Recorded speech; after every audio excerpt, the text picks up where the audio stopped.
On PC and mobiles, I will show you in a few moments how to join Pokemon Go Ottawa Discord server.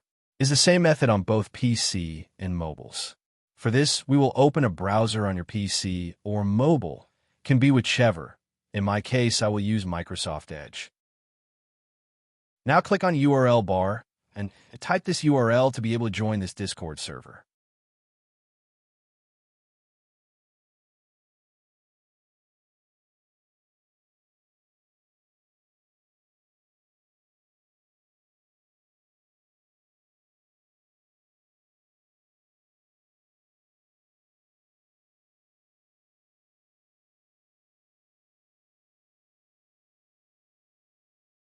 Doing this will automatically start your Discord application if you have it installed.